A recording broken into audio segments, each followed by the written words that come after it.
Alright guys, so we just got through episode 2 of The Flash, and it was pretty good. I mean, I definitely liked it. I thought it was a good step forward for the show. It used that momentum the season premiere built up, and I can't wait to see the next episode and all that, but at the same time, I feel like this episode had a few more issues than the season premiere, especially in the plot and character departments. I mean, there just seemed to be so much that happened because plot, and seriously, please don't get me started about some of the attitudes of these characters. Well, I mean, it's just gonna take some time for him to get used to the new dynamics around here, that's all. Seriously, I gotta go into way more detail about that stuff. Just a quick warning before I do though, obviously this video is going to be getting into some specific details about an episode that just came out, so if you don't want to hear me spoil anything, then here's a spoiler tag just for you. Anyways, let's check out the second episode of the 4th season of The Flash. So the episode starts off with some rich a-hole tech dude buying the set for Oliver Queen's apartment before getting in an elevator, which starts shaking and basically splatters the guy all over the place. Meanwhile, Barry's enjoying life and catching up on everything he missed while he was in the Speed Force, while Iris the Buzzkill is all pissy that he's being nice and trying to be thoughtful, like planning stuff out for their wedding or wanting to take a night off from training to spend time with her. What a horrible human being. He should be ashamed of himself. Because of this, she sticks the two of them in couples therapy. At the same time, everyone figures out that the random attacks in the city are caused by a new metahuman, Ramsey Deacon, who's targeting a couple big names in the tech industry for stealing an app named Kilgore from him a few years before. Cisco and Caitlin whip up some gadgety thing to beat Deacon, and even though Barry and Wally find him, Deacon, who by this point starts calling himself Kilgore for some reason, takes control of the new gizmos in Barry's suit and incapacitates both Barry and Wally. Iris comes up with a way for Barry to free himself, he catches Kilgore, and the day is saved. But then we see DeVoe, who reveals that, including Kilgore, there's actually 12 metahumans linked together in some way we don't really know yet. Roll credits. Overall, like I said earlier, I liked this episode. I think it was good enough at keeping the momentum the writers got from the season premiere going. It was fun. I actually liked one of the drama-filled relationships this time around, and Barry pulled off some really impressive speed feats. Like, seriously, saving Joe and Quan from that grenade was so cool. And even though the fight with this week's villain wasn't really as interesting as the fight against the Samuroid, Kilgore was kinda interesting. I mean, yeah, even though the writers went back to Barry needs somebody else to tell him what to do, Kilgore's power set still forced Team Flash to think outside the box to get the job done and shut him down. That having been said, I think it probably would have been a lot better to have Wally beat Kilgore, since they made sure to show us that he was a little jealous about how his suit didn't have all the upgraded tech Barry's suit had. We all know you gave Barry's suit a nice little fancy makeover. I mean, I thought that meant he wasn't going to be controlled and he was going to be able to save Barry or whatever, but no, he just got knocked out for literally the entire fight. Seriously, how powerful are those knockoff repulsors that Cisco made? At least the humor's still on point though, that's a huge plus. I think my favorite gag this time around was when Barry and Iris were at their therapy session and they just kept talking about all these people they've known in their lives that are just dead now. Well, No, not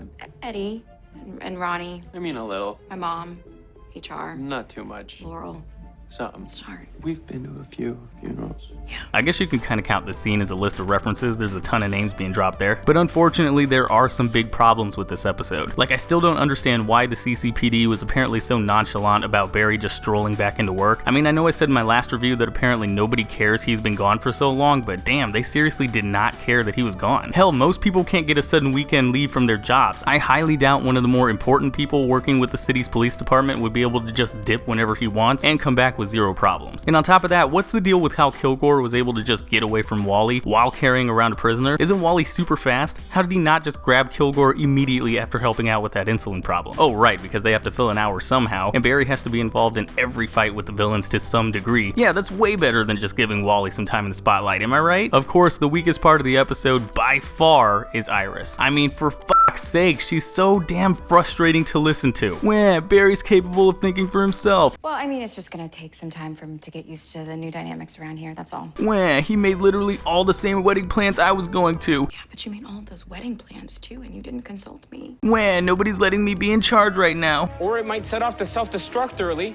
Or it might stop his heart. Barry, you need to listen to me. Wah. I especially love how she whines about Barry not running things past her, like making wedding plans or going into the Speed Force last season, more on this later, and she has zero problems making plans and commitments without his input, like going to that therapy session. It's more important than ever that we communicate. Great, because we've got an appointment in 30 minutes. Speaking of the season 3 finale though, look, I get what Iris meant to say. She's upset that Barry made this life-changing decision super quickly and he didn't talk to her before he left to give her some kind of closure or whatever, but the way she brought it up, the way it was worded, kind of ruined whatever the writers were going for. The way she kept crying about it kept making her seem very self-centered, which is really weird considering everything else that was going on at the time. I mean, I just kept sitting there wondering where the hell she was to have completely missed out on the city destruction going on. You know, that thing that would have kept going if Barry didn't sacrifice himself. Tons of lives are on the line every second he wasn't going into the Speed Force, but whatever, I'm sure he had tons of time to go, "Hey Iris, you mind if I just jump into this alternate dimension, potentially sacrifice myself to save your whiny ass? Let's talk about it for a little while. Ignore all those dead people back there. I'll definitely do whatever you tell me to do." Seriously, I really wish the writers weren't constantly trying to worm Iris into everything Barry does. I mean, she can be her own character and go do something else. She doesn't have to constantly hang around Star Labs. All that having been said though, this was a fun episode and I still liked it and everything, but Iris is still the most annoying character on the show, hands down. It's so frustrating she's got to make everything about her, and then there's tons of new drama between her and Barry, but I'm still holding out hope that ends up getting resolved as time goes on. Plus that teaser with the Thinker at the end with all those other metahumans he's looking to gather, that's pretty cool. I can't wait to see what comes out of that. Alright, so now that we've gotten through all that, let's check out some of the Easter eggs and references scattered throughout the episode. Obviously the whole dance Barry was doing at the beginning of the episode, sliding on the floor with old time rock and roll playing, that was a clear reference to the classic scene in the 1983 movie Risky Business. Later on, when Barry gets introduced to all the new stuff in his suit, Cisco shows him a list of some of the different features he added. You can see here he added something called the Babel Protocol, which, as we found out in the episode, forces the suit to self-destruct, which was Cisco's way of having to deal with an evil Barry if they ever ran into one again. In the Tower of Babel story in the comics, Batman was actually the one to have contingency plans against the other members of the Justice League, including the Flash, although his method was a little different. Then there's the paper at the therapy session with the front page story mentioning that Oliver Queen was outed as the Green Arrow, a reference to the events of last week's Arrow episode. Skipping up to around the middle of the episode, just after Barry saves Joe and Quan from the grenade, Cisco compares Kilgore's revenge spree to the Richard Hendricks character from the TV series Silicon Valley, with Barry suggesting in return that he's more like a separate character on the show, Bertram Guilfoyle. Towards the end of the episode, when Kilgore locked Cisco out of the Flash's programming, Cisco shouts "Frack," a reference to the Battlestar Galactica franchise. During the same fight, Barry's suit starts malfunctioning, and he has this moment where the suit inflates and he gets really huge and round. That's a reference to the Flash issue number 115, otherwise known as the day the Flash weighed 1,000 pounds. Long story short, Gorilla Grodd transferred his consciousness into a pill, which let him take control of this dude, who he uses to make the Flash gain all this weight in an attempt to slow him down, which obviously doesn't work for long. It was the 1960s, comics were weird. Anyways, the last one I'll mention here is how at the end of the episode, Cisco also mentioned that Earth 19 has a day for celebrating Saint Shaquille O'Neal, obviously a reference to retired basketball player and apparent kung fu master, Shaq. And that's pretty much it. That's all the Easter eggs and references I could find in this week's episode of The Flash. If you guys liked this episode, or you maybe noticed an Easter egg or a reference I didn't mention here, then go ahead and let me know in the comments down below. And don't forget, I'm going to be working on some more Crisis on Earth 1 and some new Arrowverse crossover stuff later, so keep checking back here for that. Otherwise, I will see you all next time.